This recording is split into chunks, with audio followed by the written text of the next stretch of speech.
started in Chicago in about 1968. The times were just tumultuous. The Democratic Convention here in Chicago. I remember being in a rock opera of Bill Russo, traveling around the city performing this anti-war rock opera. It was a pretty wild time. I think in the early period, all of them were really rather unique pieces because they were dance theater. That was at the height of all the postmodern experimental dance movements. I know that Shirley was in the forefront of the site-specific works and the happenings where she would just put on a performance in a loft or an art gallery or outside. And I think, so many artists are doing that now, but it was really Shirley who helped get that off the ground. Her work is always layered. Often you watch it and then you see it again and then you see it again, and it's so rich that you see something different every time.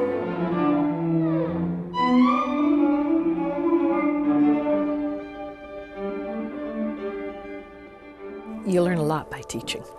And I think all my life I've struggled to learn what this field is, what this art form is. And it's exciting to find things out and share them with other people. Every movement has to be completely valued. It's not like, oh, hurry, get through this to the next thing. There is no such thing. One of the things I like about the 40th anniversary, it's the end of a period. Now, where do we go from here? That really excites me.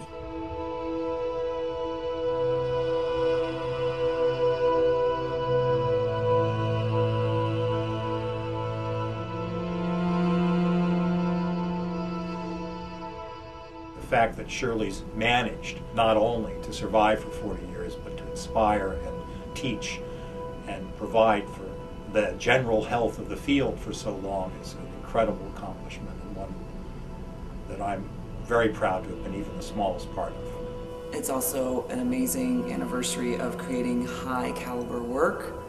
She's helped generate some amazing artists that are not just here in Chicago, but around the world. I'm just really curious of how I can move in a different direction, change what I'm doing, figure out things that are fresh and new, and gather people around and evolve a direction and a participation that isn't about me. I've never found that, I don't think any one person is ever that interesting, but that together you stimulate something very fresh and interesting, and ideas and approaches that really challenge the times that you're in.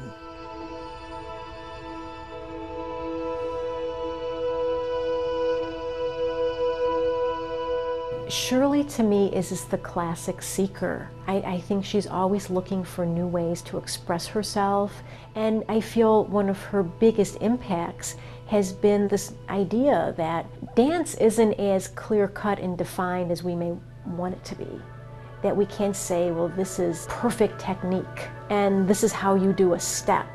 It's very psychological, and I feel that the movement arises very naturally from those internal elements. I always feel that whenever there's performance, bottom line is there's a story.